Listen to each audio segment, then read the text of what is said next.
The Hawaii Life Conservation and Legacy Lands effort was really designed to help our clients and also our customers and prospects consider conservation when they go to buy and sell real estate.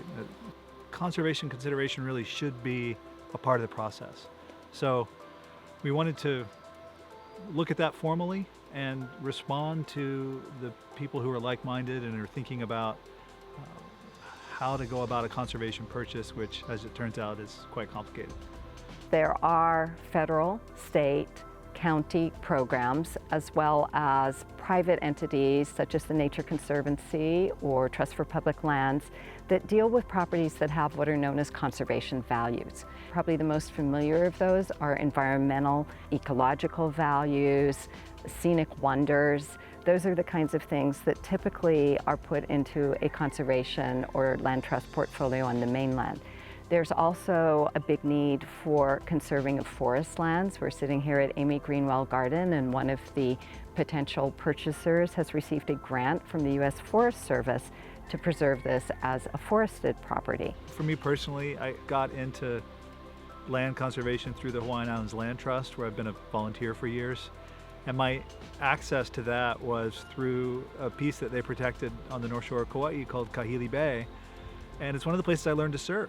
And if that weren't permanently protected in perpetuity, it would be, another unit with a house on it, and people wouldn't have access to it. Without land, people don't have a connection to this place. They don't have a reason to nurture and to preserve what's here for generations to come in the future. Conservation is also a way of giving back. We're here because of those that came before us, and we need to make sure that we live up to the kuleana that we have to ensure that it's there for future generations that come after us. Because without land, people don't survive. Hawaiian say, na kauko lima. When you don't know how to use your hand in the soil, you starve. So that's how important the land was to the Hawaiian people. Sometimes when real estate agents within Hawaii Life ask me whether or not a property they're considering listing would qualify as a conservation or a legacy parcel, what I say to them is if the community identifies it as such, the community knows. The community knows the stories, the mo'olelo.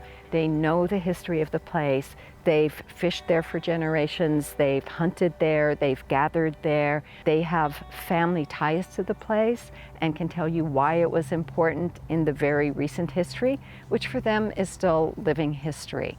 We also have conservationists in the more traditional environmental sense, and remember that we have county, state, and federal regulations, particularly for our coastal properties, but we also have watersheds, forest preservation, we have important agricultural lands. So we have stakeholders, all of us in a sense are stakeholders because we love this place.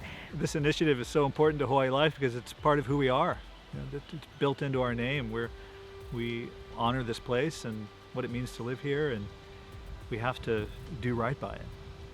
Land in Hawaii is a zero-sum game. It's a limited resource that requires a lot of attention to how it's used. And when you overlay the values of innumerable conservation aspects that are important, it creates a certain urgency for us to be mindful about how we go about helping people buy and sell that land.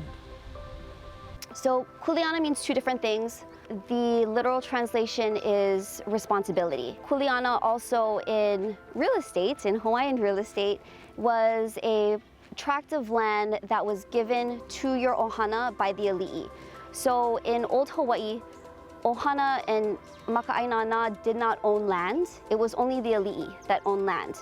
But when your family was given a kuleana, it was given to you as partially a thank you from the ali'i, but also as your responsibility to maintain that land so that you could have a place to raise your family, but also have a place to farm or fish so that you could give back to the ali'i. If we think about it, all the decisions we make today are not for ourselves. They're actually for the next generation. And I've recited this numerous times.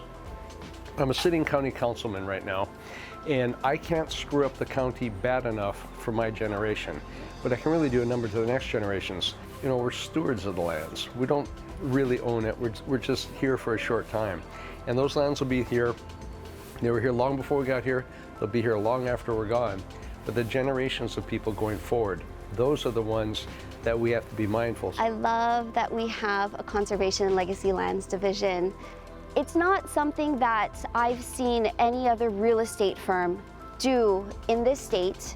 Without being tied to the land, there is no momentum going forward.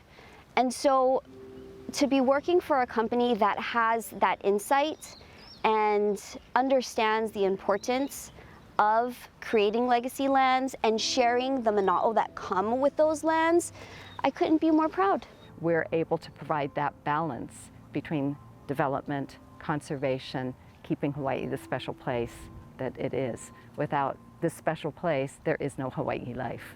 Preservation without purpose, I'm not sure you're preserving anything, because if it's not preserving a heritage, and I think the best preservations are living preservations and dynamic preservations.